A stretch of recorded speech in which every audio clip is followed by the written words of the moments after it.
सिलीगुड़ी अस्पताल में बच्चों का दुर्लभ रोग का इलाज किया गया है। इस रोग का नाम कावासाकी है। इस बीमारी में पूरे शरीर के रक्त नलिकाओं में सूजन होने लगती है, साथ ही हाथ पांव फूल जाते हैं। पिछले दिनों सार्थक ठाकुर नाम का एक मरीज का इलाज कर सिलीगुड़ी जिला अस्पताल द्वारा उसे स्वस्थ किया गया। इसके लिए जो इंजेक्शन की आवश्यकता थी उसकी कीमत 80,000 रुपये थी, जिसे रोगी कल्याण समिति ने मुहैया कराया। मंगलवार को रोगी कल्याण समिति के बैठक के बाद इस बात की जानकारी समिति के चेयरमैन गौतम देव ने दी। उन्होंने कहा कि सिलीगुड़ी में मां तथा बच्चों की चिकित्सा के लिए अलग भवन तैयार की जाएगी। मरीजों के सभी सूचनाओं को ई प्रेस्क्रिप्शन के माध्यम से सूचीबद्ध किया जाएगा।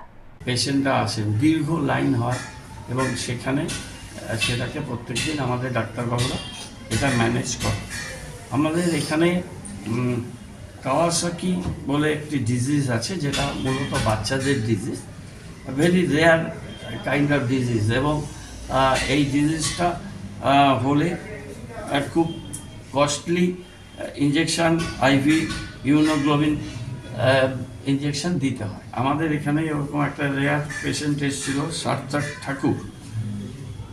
আমরা আমাদের ডাক্তাররা, আমাদের পেডিয়াট্রিক এবং হসপিটালের ডাক্তাররা খুব যত্ন সহকারে সার্থক ঠাকুরকে কাওয়াসাকি ওই ডিজিজের পেশেন্টকে ট্রিট করেছে, এবং ওই ইঞ্জেকশনটা দিতে 80,000 টাকা খরচ হয়েছে, এবং সেটা আমরা আমাদের খুবই কস্টলি ইঞ্জেকশন, এটা না দিলে প্রাণ সংশয়ের সম্ভাবনা থাকে।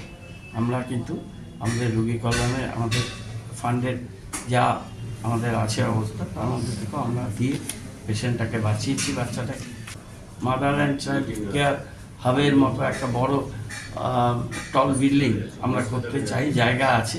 তার জন্য আমাদের চিফ গভর্নমেন্ট আর্কিটেক্টকে আমরা রিকোয়েস্ট করছিলাম, ওরা এসেছিল পিডব্লিউডি থেকে, ওরা ডিজাইন ড্রয়িং সব কিছু বানাচ্ছে।